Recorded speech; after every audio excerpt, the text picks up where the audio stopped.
May isang liblib na bayan sa lalawigan ng Batangas na may natatangi ang ganda ng mga dalampasigan na dinarayo ngayon ng mga turista.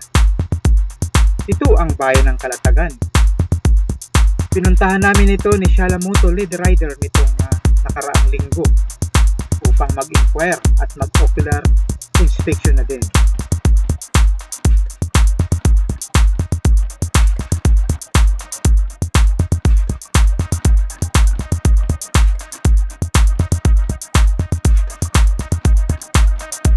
Sa pagliko pa lang mula highway patungong beach ay makikita na ang taga-barangay na naniningil ng environmental fee sa halagang 30 pesos.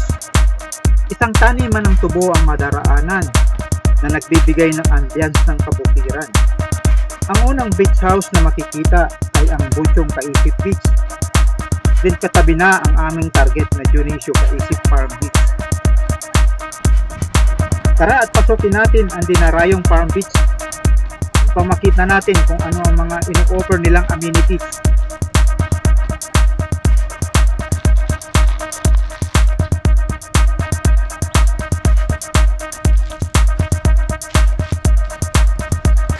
Hindi po tayo maliligaw ng landas dahil may signage naman.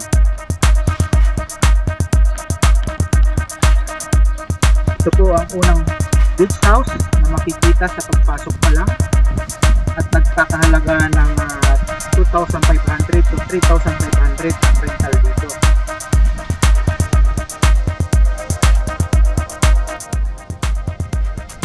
Yang natatanaw na double story beach house ay ang premium nila na may rental fee na 6,000. Sa ilalim ng lilim ng mga punong talisay ay pwedeng-pwede ang mag-park ng motor at maging na mga 4 wheels.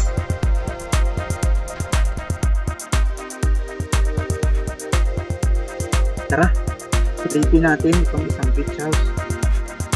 Wala namang guest ngayon. Ayan, sulit ang 3,000.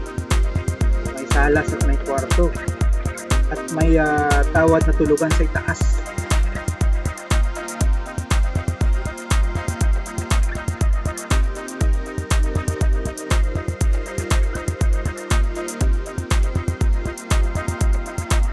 Ito naman ang kanilang dalawang open cottage na worth 2,500 bawat isa.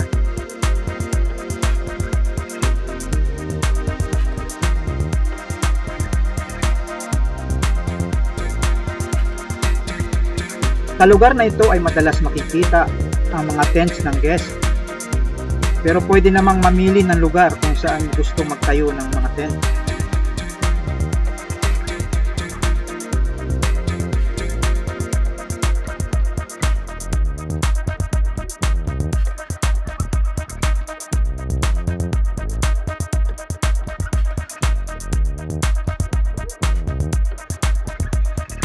How about the beach? Kumusta naman ang dalampasigan?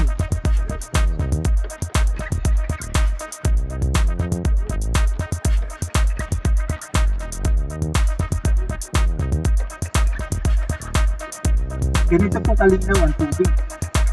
Crystal clear at sa banayad ngayon ang alon.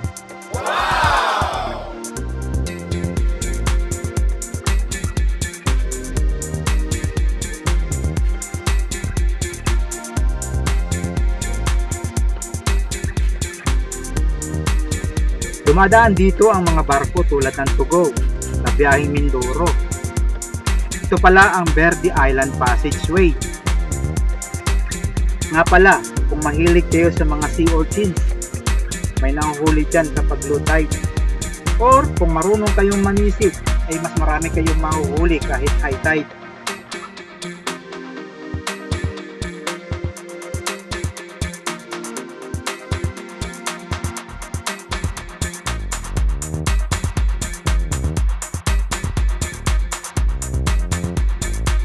Ito naman ang mga bangka kung gusto nyong mag-boat riding. Dadalhin kayo ng bangkero sa pinagmamalaking Calatagan Sandbar. Pwede doong mag-snorkeling at may nakikita din na kung nag-i-scuba diving doon. Ayan, at hanggang dito ay pwede na rin mag-park. Kayo na ang bahala. Ito ang listahan ng mga posibleng pagkagastusan kung sakaling gusto nyong magpakasyon dito. Tumatanggap sila ng mga overnight at pwede ring mag-camping dito.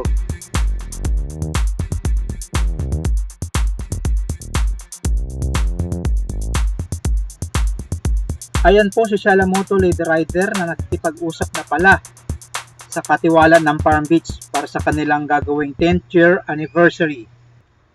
Long live Wagas Riders Club! Happy 10th year anniversary! Congratulations po Tatay Founder Melchor Sal!